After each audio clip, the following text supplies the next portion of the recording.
Comment sera la vie au ciel? Que ferons-nous? Retrouverons-nous nos proches et nos amis? Je suis sûr que vous vous êtes déjà posé ces questions au moins une fois dans votre vie, n'est-ce pas? Selon la Bible, le ciel est la destination de ceux qui ont cru en Jésus comme leur sauveur et ont obéi à sa parole.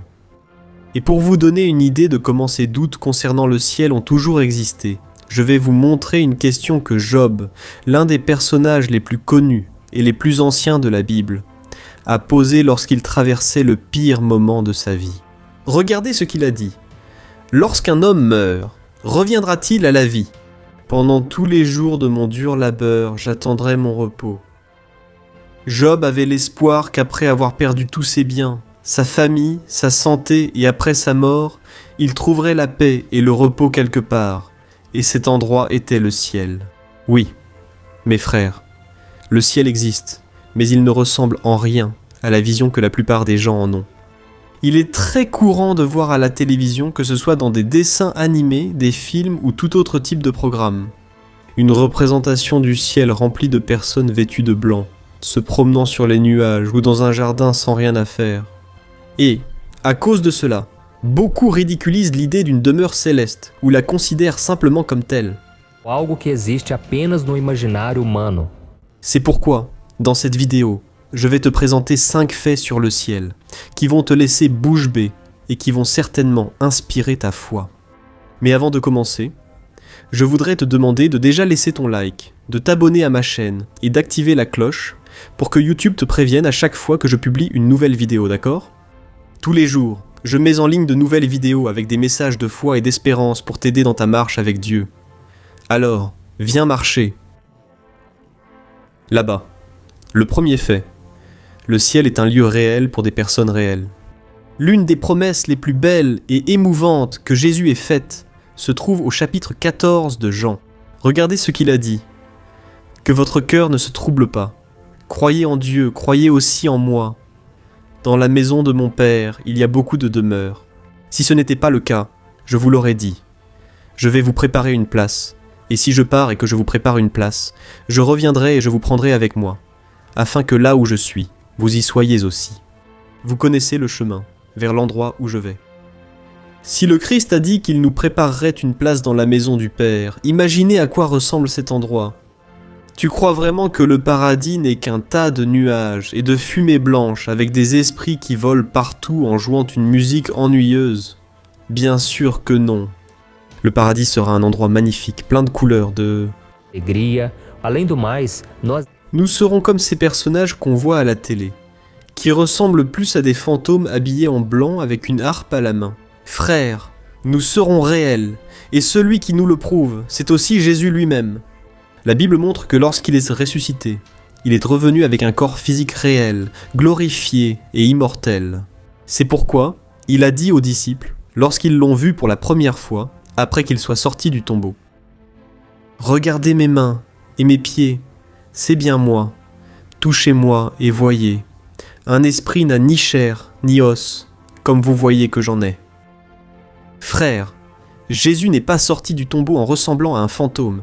Il avait un corps réel et glorifié, et nous aurons aussi un corps comme celui-là au ciel. La Bible dit aussi au chapitre 10 des actes que Jésus a aussi mangé et bu avec ses amis après être sorti du tombeau, et cela montre que nous mangerons aussi là-bas. En résumé, nous aurons un corps physique qui n'est pas soumis au temps, car il ne s'use pas et ne vieillit pas. Il n'est pas non plus limité par la matière, puisqu'il peut aussi bien traverser un mur que le toucher. Et ce corps que nous recevrons ne sera pas non plus limité par l'espace, car il pourra se déplacer d'un endroit à un autre, quelle que soit la distance.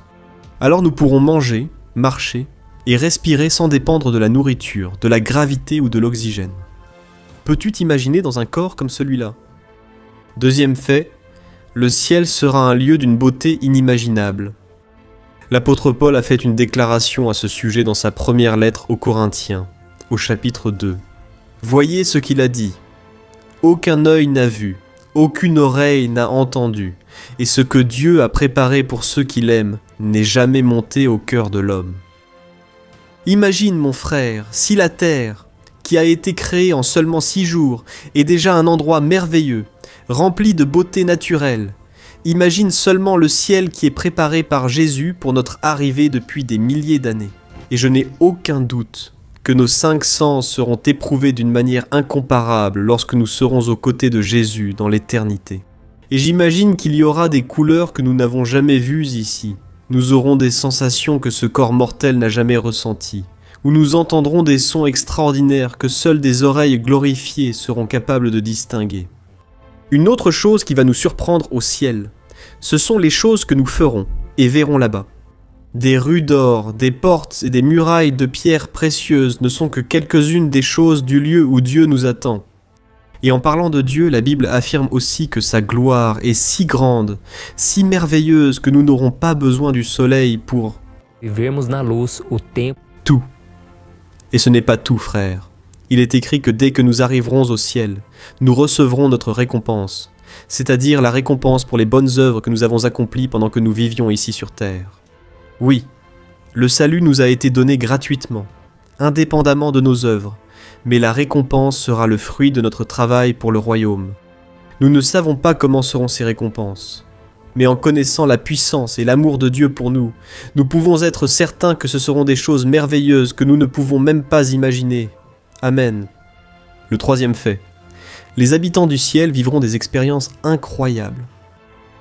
Vous êtes-vous déjà imaginé discuter avec Moïse de l'ouverture de la mer Rouge, de la nourriture tombant du ciel ou de l'eau jaillissant d'un rocher? Ou alors d'écouter le prophète Élie raconter à quel point c'était émouvant de tout laisser derrière lui et de monter au ciel dans un char de feu. Sachez que cela sera tout à fait possible quand nous serons au ciel, et la Bible nous en donne un exemple dans le Nouveau Testament, lors de la transfiguration de Jésus sur la montagne. Lisons ensemble ce qui est écrit dans Marc, chapitre 9. 6 jours plus tard, Jésus prit avec lui Pierre, Jacques et Jean, et les emmena sur une haute montagne où ils se retrouvèrent seuls. Là, il fut transfiguré devant eux. Ses vêtements devinrent d'un blanc éclatant, d'une blancheur telle qu'aucun blanchisseur sur terre ne pourrait les blanchir ainsi. Et Élie et Moïse apparurent devant eux, et ils s'entretenaient avec Jésus. Regardez comme c'est impressionnant, frère. La transfiguration de Jésus fut le moment où il a quitté pendant quelques instants son corps humain pour prendre son corps glorifié. C'est là qu'il a eu un contact et a parlé avec Moïse et Élie. Et tout comme le Christ, nous aurons aussi des contacts avec tous les hommes et femmes de la Bible. Par exemple, Jésus a dit que nous nous assiérons à la table avec Abraham, Isaac et Jacob dans le royaume des cieux. De plus, nous aurons des contacts avec toutes les personnes qui ont un jour vécu dans ce monde et qui ont accepté Jésus comme leur sauveur, y compris nos parents et amis qui ont été sauvés. Amen. Et une autre caractéristique impressionnante de ce corps glorifié est la façon dont il se déplacera d'un endroit à un autre. Dans la Bible, nous voyons que, Depois de morto e ressurreto, Jesus simplesmente desapareceu da presença de 2 discípulos. E pouco tempo depois, apareceu dentro dans une pièce d'un immeuble avec les portes verrouillées. Et ce n'est pas tout. Pourriez-vous imaginer un endroit où un agneau pourrait se nourrir à côté d'un loup ou d'un lion? Dans Isaïe, chapitre 11, il est écrit « Le loup habitera avec l'agneau, le léopard se couchera avec le chevreau, le veau. Le lion et le veau engraissés paîtront ensemble, et un enfant les conduira. La vache se nourrira avec l'ours. Leurs petits se coucheront ensemble, et le lion mangera de la paille comme le bœuf. Le petit enfant jouera près de la cachette du serpent, l'enfant mettra la main dans le nid de la vipère. » Le quatrième fait, notre personnalité sera préservée au ciel. Si la Bible dit dans Romains, chapitre 12, que nous sommes des membres différents d'un même corps, qui est le Christ, qu'est-ce qui pourrait nous faire penser qu'au ciel nous serons tous pareils, frères ? Dieu va préserver notre personnalité au ciel. Il nous a créés tels que nous sommes pour une raison qui fait de nous des êtres uniques à ses yeux. Et il ne nous enlèverait pas cela lorsque nous arriverons au ciel. Sinon, le ciel serait un endroit ennuyeux, monotone et sans intérêt. Et contrairement à ce qui existe ici sur terre, il n'y aura aucun mauvais sentiment, comme la jalousie, la rancœur, la colère, la peine, la dépression, la tristesse. Seules les bonnes choses de notre vie seront emportées au ciel. Parce que là-bas, il n'y a pas de place pour la méchanceté et le péché qui habitaient en nous. Notre ancien corps n'existera plus. Amen. Le cinquième fait, La nouvelle Jérusalem descendra sur la terre. Le livre de l'Apocalypse nous montre que Jésus reviendra sur la terre, vaincra l'Antéchrist et le faux prophète, et emprisonnera Satan pour 1000 ans. Pendant cette période, il régnera sur le monde qui sera rempli de paix, et l'ennemi sera libéré, et en essayant de se lever contre le Seigneur, il sera vaincu une fois pour toutes et jeté en enfer. C'est à partir de là que quelque chose d'incroyable va se produire. Voyons quelle était la vision que l'apôtre Jean a eue à propos de ce moment. Dans l'Apocalypse, chapitre 21, il est écrit « Alors j'ai vu un nouveau ciel et une nouvelle terre, car le premier ciel et la première terre avaient disparu, et la mer n'existait plus. J'ai vu la nouvelle Jérusalem descendre du ciel de la part de Dieu, préparée comme une épouse parée pour son mari. J'ai entendu une voix forte venant du trône qui disait « Maintenant, le tabernacle de Dieu est avec les hommes, avec lesquels il habitera. Ils seront ses peuples, et Dieu lui-même sera avec eux, et sera leur Dieu. Il essuiera toute larme de leurs yeux. Il n'y aura plus de mort, ni de tristesse, ni de pleurs, ni de douleur, car l'ancien ordre des choses a disparu. » Jean rapporte qu'il a vu cette ville descendre du ciel, indiquant qu'elle existait déjà. Ce sera une fusion cosmique impressionnante dont nous ne comprendrons la dimension que lorsqu'elle se produira réellement. Le ciel et la terre s'uniront et deviendront un seul et même lieu. Et pour conclure, frères, dans l'un des sermons les plus connus, Jésus a dit ceci : « Bienheureux les pauvres en esprit, il essuiera toute larme de leurs yeux. Ceux qui sont dans la tristesse seront consolés, bienheureux les humbles, car ils recevront la terre en héritage. » Aujourd'hui, des millions de personnes errent sans endroit qu'elles puissent appeler leur foyer. Elles sont fatiguées, désespérées à la recherche d'un endroit calme et paisible pour vivre, loin de la terreur, de la violence, des guerres, de la misère. Et il y a aussi ceux qui ont une maison, de la nourriture sur la table et vivent dans des endroits tranquilles, mais qui, au fond, savent que leur place n'est pas là. Et il se peut que ce soit votre cas.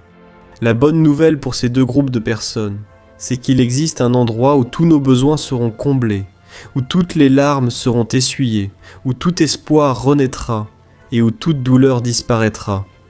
Cet endroit, c'est le ciel. Alors, mon cher frère et ma chère sœur, si vous souhaitez passer l'éternité aux côtés de Jésus dans ce lieu merveilleux, rempli de vie et de bonheur, il vous suffit de croire que le Christ est mort pour vos péchés et qu'il est ressuscité pour vous sauver. Vous devez l'accepter comme votre Seigneur et Sauveur et à partir de là, obéir à sa parole. Je suis certain que ce sera la meilleure décision que vous puissiez prendre. Amen. Regardez ce que dit la Bible. Si tu confesses de ta bouche que Jésus est Seigneur et que tu crois dans ton cœur que Dieu l'a ressuscité d'entre les morts, tu seras sauvé. Car c'est avec le cœur qu'on croit pour obtenir la justice, et c'est avec la bouche qu'on fait confession pour parvenir au salut. Comme le dit l'Écriture, quiconque croit en lui ne sera jamais confondu. Il n'y a pas de différence entre les Juifs et les non-Juifs, car le même Seigneur est Seigneur de tous, et il bénit richement tous ceux qui l'invoquent. Car quiconque invoquera le nom du Seigneur sera sauvé. Alléluia. Je suis le pasteur Antonio Junior. Si vous avez aimé ce message, je vous demande de le partager avec vos amis et votre famille, et de vous abonner ici à ma chaîne. Vous vous êtes déjà demandé si nous aurons un travail lorsque nous irons au ciel ou si nous resterons les bras croisés sans rien faire. Oui, je sais que cela peut sembler étrange et un peu bizarre, mais la vérité est que beaucoup de personnes se posent cette question. En tant que chrétiens, nous avons beaucoup de questions concernant le ciel et ce qui va se passer lorsque nous y serons, y compris en ce qui concerne les occupations que nous aurons ou non. Cependant, les seules choses que nous savons sur le ciel sont celles qui nous sont révélées dans la Bible. Sur ce point, nous avons la certitude que le ciel sera un lieu de paix parfaite et de repos. Voyons ce que la Bible dit dans l'Apocalypse chapitre 14. « Alors j'ai entendu une voix du ciel dire « Écris, heureux les morts qui meurent dans le Seigneur à partir de maintenant. Dit l'Esprit, oui, ils se reposeront de leur fatigue, car leurs œuvres les suivront. » Regarde ça. Ici il est dit que nous nous reposerons pour l'éternité. Mais d'un autre côté, la Bible nous dit aussi que nous aurons du travail à faire au ciel. Dans l'Apocalypse chapitre 22, il est écrit : Il n'y aura plus aucune malédiction. Le trône de Dieu et de l'agneau sera dans la ville et ses serviteurs le serviront. Je sais que pour nous tous qui passons beaucoup de temps à travailler ici sur terre, cette idée de travailler au ciel peut sembler frustrante, mais elle ne devrait pas l'être. Nous devrions nous en réjouir. Il ne manquera pas de tâches au ciel, mais l'œuvre que nous y accomplirons sera pour la gloire de Dieu. Et si l'on y réfléchit, Dieu lui-même est aussi un travailleur. Il n'a pas créé le monde pour ensuite prendre sa retraite, non. Lisons ce que Jésus a dit dans Jean chapitre 5. « Mon Père travaille jusqu'à maintenant, et moi aussi je travaille. » Alors, mon cher frère et ma sœur, face à toutes ces affirmations, il est très clair que le ciel sera un lieu où nous servirons le Seigneur et travaillerons pour lui. C'est-à-dire que le ciel ne sera pas seulement un lieu de joie éternelle, mais aussi d'occupation éternelle. Et une autre chose importante à laquelle nous devons prêter attention, c'est que le travail a toujours été présent dans la vie de l'être humain depuis sa création.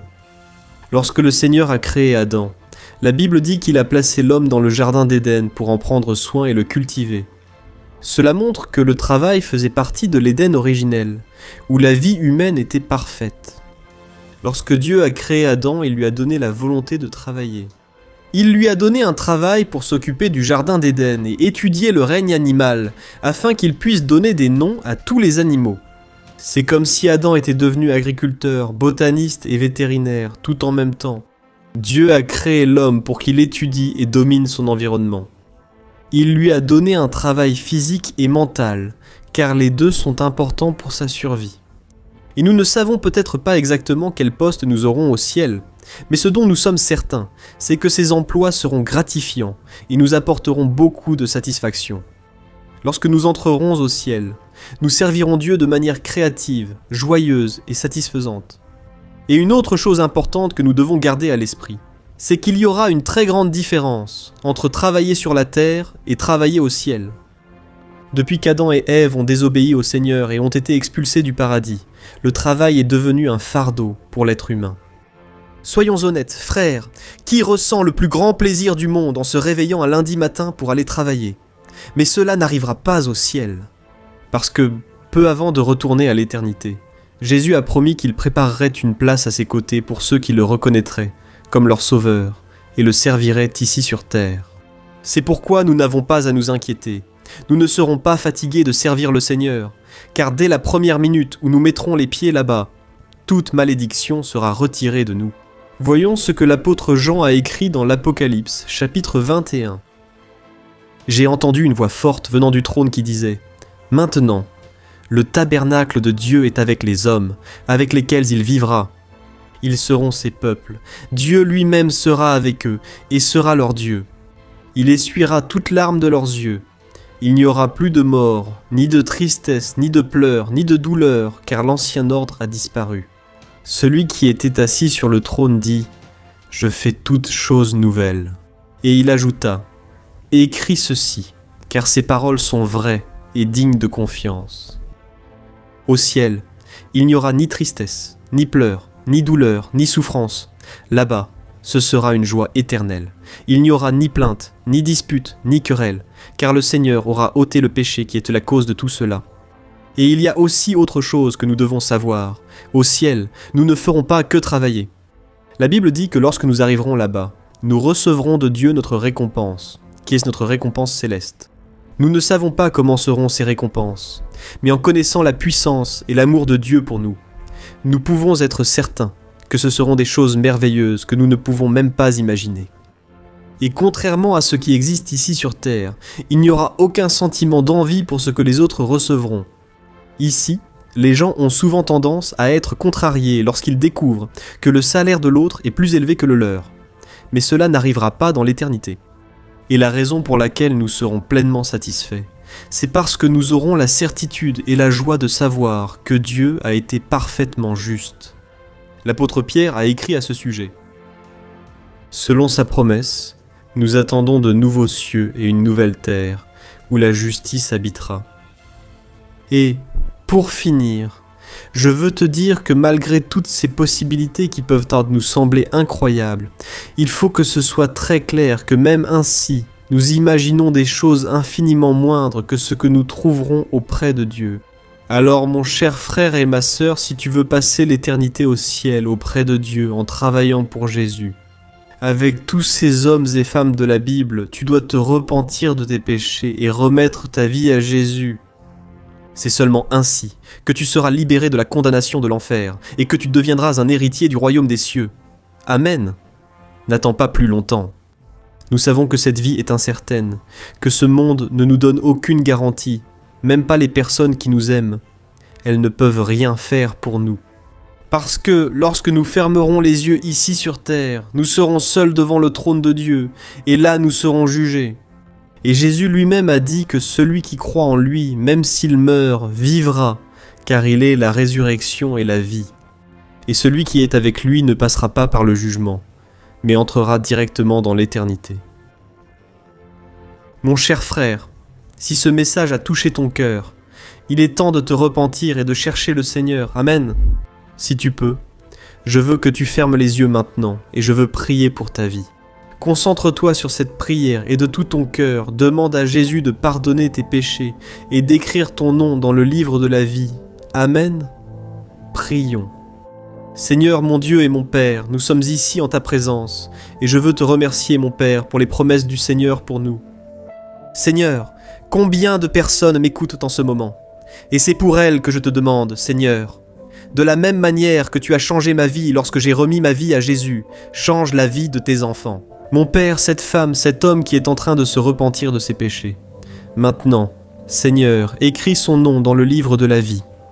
Ta parole dit que si nous confessons Jésus comme notre Seigneur et Sauveur, en croyant que tu l'as ressuscité d'entre les morts, nous serons sauvés. Jésus, sauve cette femme, cet homme maintenant, cette personne, cet enfant, cet adulte, cette personne âgée. Jésus, pardonne leurs péchés. Cette personne est arrivée à la conclusion qu'elle ne peut pas se sauver toute seule. Elle a besoin de toi, Seigneur. C'est pourquoi nous te demandons, Jésus, entre dans notre vie maintenant, Seigneur. Notre vie est un vrai désordre. Nous marchons vers l'abîme, car nous sommes perdus, sans espoir. Mais tu es le chemin, la vie, et c'est pourquoi nous te demandons, Jésus, transforme notre vie. Nous ne voulons pas être condamnés, Seigneur. Nous voulons être sauvés en ce dernier jour, lorsque nous quitterons cette terre. Ô Seigneur Jésus, nous voulons dire, nous t'aimons, nous avons besoin de toi, Seigneur. Notre vie traverse souvent tant de moments difficiles, et seul le Seigneur peut nous sauver. Nous croyons que tu es notre Sauveur. Ô Jésus, écris notre nom dans le livre de la vie. Nous voulons être avec toi pour toujours, non pas à cause des bienfaits du ciel, mais parce que nous serons à tes côtés. Jésus, ta parole dit que tout genou fléchira et reconnaîtra que tu es le Seigneur Jésus. Nous voulons le faire dès maintenant. Nous voulons t'aimer de tout notre cœur. Aide-nous, Seigneur, à vivre selon ta parole, à faire la volonté du Père et à ne pas être séduits par les choses de ce monde. Nous voulons t'aimer. Sobre todas as coisas, todos. Chaque jour et aimer notre prochain comme nous-mêmes. Au nom du Seigneur Jésus, nous prions et te remercions. Amen. Gloire à Dieu. Ô mes frères, si vous avez prié de tout votre cœur, croyez, parce que la Bible dit dans Éphésiens chapitre 2, que le salut est par la grâce, au moyen de notre foi en Jésus. Cela ne vient pas de nous, c'est une faveur de Dieu. Cela ne vient pas de nos mérites, ce n'est pas par ce que nous faisons, c'est par notre foi en Jésus. Que tu puisses marcher dans ses voies chaque jour. Amen. Je suis le pasteur Antonio Junior et je te demande de partager ce message. Envoie-le à 3 ou 5 de tes amis, à ta famille, et abonne-toi ici à ma chaîne YouTube parce que chaque jour je veux t'aider. Amen. Je t'attends dans la prochaine vidéo.